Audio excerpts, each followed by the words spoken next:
गवेषणांशी विशेषज्ञ वैद्य अरुणिका सेनारत्न මහත්මිය බොහොම ස්තුතියි. අපි අද දිනේ ගෙන අනිවිද තමිල භාෂාවෙන් විදීම සඳහා මම මෙතන ආරාධනා කරනවා සෞඛ්‍ය අමාත්‍යාංශයේ සත්පුරාතන කාර්යාංශයේ වෛද්‍ය ආශා.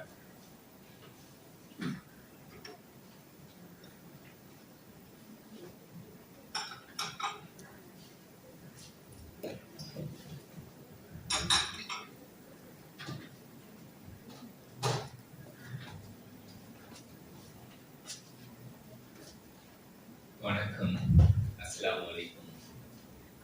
இன்று நான் போஷாக்கு மாத சம்பந்தமாக ஒரு சின்ன அறிமுகம் செய்து வந்திருக்கிறேன். போஷாக்கு, இந்த போஷாக்கு எங்களுக்கு என்ன முக்கியம்?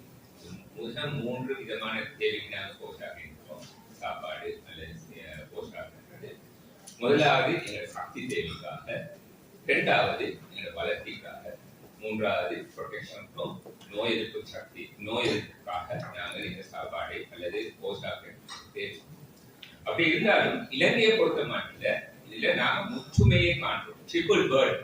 அது முற்றுமை என்ன என்றால், முதலாவது குறை போஷாக்கு, மெல் நியூட்ரிஷன் சொல்லுவோம். இரண்டாவது அரி போஷாக்கு, ஓவர் நியூட்ரிஷன் சொல்லுவோம். மூன்றாவது நுண்கூட்டச்சத்து குறைபாடு, மைக்ரோ நியூட்ரிஷன் டெஃபிஷியன்சி. இந்த 3 ட்ரிபிள் பேர்ட் ஆஃப் ஸ்ரீலங்கான்னு சொல்லுவோம். இதனை பொறுத்த மட்டும் இந்த போஷாக்குக்கும் மரக்கறி அல்லது பழங்களுக்கும் ஏதாவது தொடர்புகள் இருக்கின்றதான்னு பார்த்தா அங்க நிறைய தொடர்புகள் இருக்கின்றன. 4 முக்கியமான தொடர்பு நான் சொல்ல நினைக்கிறேன். இந்த மரக்கறி அதே போல பழங்கள்ல முதலாவது அதுல விட்டமின், அதே போல கனியுப்பு மினரல்ஸ் இருக்கிறது, அதே போல அதுல நார்ச்சத்து, அதோட 4வது ஆன்டி ஆக்சிடென்ட். இந்த 4ம் இருக்கின்றன இந்த பழங்களிலும் மரக்கறிகளும். இந்த பழங்களும் மரக்கறிகளும் நாங்க சாப்பிட்டா, அதாவது உட்கொண்டா, அதால வர விளைவுகள் உண்மையிலே மிக முக்கியமான ஒரு நல்ல விளைவு தான். என்னன்னா, தொற்றா நோய், நான் சொல்லும் நான் கம்யூனிகபிள் டிசீஸ். இலங்கையை பொறுத்த மட்டும் நாங்க மிக முக்கியமாக கருத்தில் கொள்ள வேண்டிய, இதனால நாங்க பாதிக்கப்பட்டிருக்கின்றோம். நான் கம்யூனிகபிள் டிசீஸ்ல தொற்றா நோய், சீனி, அதே போல எங்கள்கிட்ட இந்த கேன்சர், அத்துடன் நான் சொல்லுவோம் ஹார்ட் ப்ராப்ளம், அதாவது இந்த இதய ரீதியான பிரச்சனை, அதே போல வேற முக்கியமான இந்த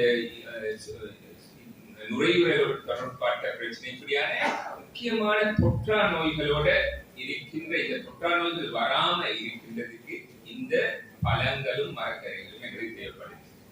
ஆனா இவ்வளவு முக்கியமான தேவையா இருந்தாலும் இலங்கையை பொறுத்த மட்டும் 2021 செஞ்ச சர்வே, அதாவது 2021 செஞ்ச ஸ்டேட் சர்வேல அன்னளவாக 68%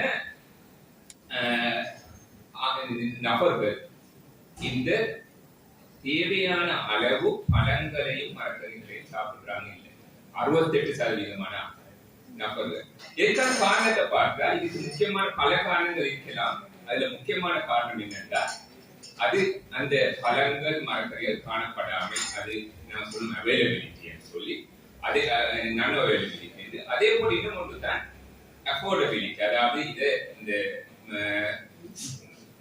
இதை சொல்லுவோம் நாங்கள் செலவழித்தல் சம்பந்தமான பிரச்சனைன்னு சொல்லி, அதே போல ஒரு தனி நபர் சம்பந்தமான பிரச்சனைகள், உதாரணமாக சில தனிநபர்களுக்கு அந்த கேஸ் பிரச்சனை, அந்த மாதிரியான முக்கியமான காரணங்களின் ஊடாக இந்த அளவு குறைவாக காணப்படுகின்றன.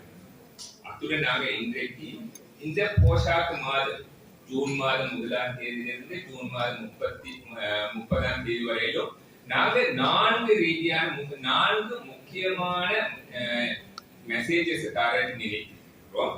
அதுல முதலாவது மெசேஜ் என்னன்னா, 5 per day habit, அதாவது 5 ஒரு நாளைக்கு இந்த பழங்களோ மரக்கறிகளோ எடுக்கிறது. இதை நாங்க 5 சொல்றது என்னன்னா, இந்த 5 சர்விங்ஸ், அதுல நாங்க ஒரு சொல்லுவோம் 3 சர்விங்ஸ் மரக்கறிகளும் 2 சர்விங்ஸ் பழங்களும் எடுங்கன்னு சொல்லி, இந்த ஒவ்வொரு சர்விங்கும் எந்த அளவுன்றது எங்களுக்கு அந்த கைட்லைன்ல எங்களுக்கு பார்த்துக்கொள்ளலாம்.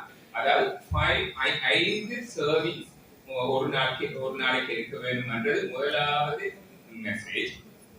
இரண்டாவது மெசேஜ் என்னன்னா, நாங்க இந்த எடுக்கிற பழங்களையோ மரக்கறிகளையோ பதப்படுத்துறது, அல்லது அந்த வேக வைத்தல் அதிகமாக வேக வைத்தல் நிறைய சிக்கல்கள் இருக்கின்றன.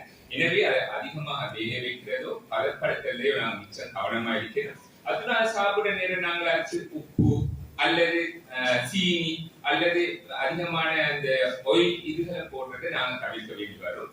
அதேபோல அதுக்கு நாங்க ஒரு தேசிக்கா போன்ற விஷயங்களை சேர்த்தினா அதனால அந்த நாங்க சொல்லுவோம் அந்த அப்சர்ப்ஷன் என்றது கூடும். இது இரண்டாவது மெசேஜை நாங்க சொல்ல நினைக்கிறோம். மூன்றாவது மெசேஜ் என்னன்னு சொன்னா, இந்த பழங்களையும் மரக்கறிகளையும் நாங்க ஹெல்தி ஸ்நாக்ஸா இருக்கிறது, அதாவது ஆரோக்கியமான சிற்றுண்டியா நாங்க இருக்கின்றது.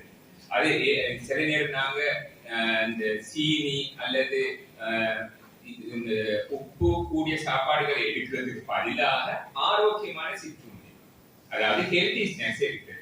இது மூன்றாவது மெசேஜ். நாலாவது மெசேஜ் என்னன்னு சொன்னா, நாங்க பொதுவாக இலங்கையை பொறுத்த மட்டும் எங்கள்கிட்ட இருக்கிற சீசனல் மரக்கறி பழங்கள் இருக்கும். அதே போல அதுல காஸ்ட் லோ காஸ்ட் குறைந்த விலையில் இருக்கின்ற அந்த பழங்களையும் மரக்கறிகளும் சாப்பிடுறது, அதனால நிறைய லாபங்கள் இருக்கின்றன. அதுல டைவர்சிட்டி பல்வேறு தன்மை கூடலாம். இந்த 4 மெசேஜஸும் இந்த நாங்க இந்த போஷாக்கு மாதத்துல சொல்ல நினைக்கிறோம். திரும்ப நான் அதை நினைவுபடுத்துறேன். முதலாவது 5 சர்விங்ஸ் ஒரு நாளைக்கு எடுக்கிறது பழங்கள் அல்லது மரக்கறி. இரண்டாவது நாங்க ப்ரோசஸிங், அதாவது பதப்படுத்தல் அதை வேக வைத்ததை குறைக்கிறது. மூன்றாவது ஆரோக்கியமான சிற்றுண்டிகளாக பழங்களை மரக்கறிகளை இருக்கின்றது. நான்காவது குறைந்த செலவுல இருக்கின்ற பல்வேறுபட்ட வகையான சீசனல் பழங்களை மரக்கறிகள் சாப்பிடுறது. இந்த விடயத்தை சொல்றேன்டா, இலங்கையை பொறுத்த மட்டும் நாங்க இதை எப்படி செய்யலாம், எங்களுக்கு இந்த ஹெல்த் மினிஸ்ட்ரி தனியே செய்ய முடியாது. இதுக்கு எல்லாருக்கும் உதவி தேவைப்படும். நான் சொல்றேன் மல்டி செக்டோரல் கோஆர்டினேஷன். இந்த மல்டி செக்டோரல் கோஆர்டினேஷன் ஊடாக இதனை எங்களுக்கு அழகாக இலங்கையை பொறுத்த மட்டும் அமல்படுத்தலாம். அதுக்கு நாங்க 3 முக்கியமான விஷயங்கள் சொல்ல நினைக்கிறோம். முதலாவது, இதனை நாங்க சில நேரம் ஹோம் கார்டனிங், அதே போல நாங்க சொல்லுவோம் அக்ரிகல்ச்சரல் இன்னோவேஷன், இதனூடாக இந்த மரக்கறி பழங்கள்ல அளவை கூட்டுறது. இரண்டாவது, இதை நாங்க ப்ராடக்ட்ஸ் இருந்தாலும் லோக்கல் மார்க்கெட்ல அதே போல சில எங்களை இந்த கடைகள்ல இதை நாங்க காட்சியா அவைலபிள் பண்ண வைக்கிறது. அதுல அந்த குறைந்த விலையில எடுக்க முடியுமான மாதிரி சிஸ்டங்களை உருவாக்குறது. மூன்றாவது, நாங்க பொதுமக்களை இது சம்பந்தமாக அறிவுறுத்தல் செய்யறது. இது மூன்றும் எங்களை பொறுத்த மட்டும் நாங்க சுகாதார அமைச்சுக்கு மேலதிகமாக மீடியா போல உங்களை போல மல்டி செக்டோரல் கோஆர்டினேஷன் ஊடாக நாங்க சொல்ல வர அந்த விடயங்கள், அதாவது போஷாக்கு மாதத்துக்கு சொல்ல வர விடயங்கள் சின்ன விஷயமா இருந்தாலும் இதுல விளைவு மிகவும் பாரதூரமானது அல்லது முக்கியமானது. எனவே அதனை நாங்கள் அமல்படுத்துவதற்கு எல்லாருடைய உதவி தேவைப்படும் என கூறி விடைபெறுகிறேன். நன்றி.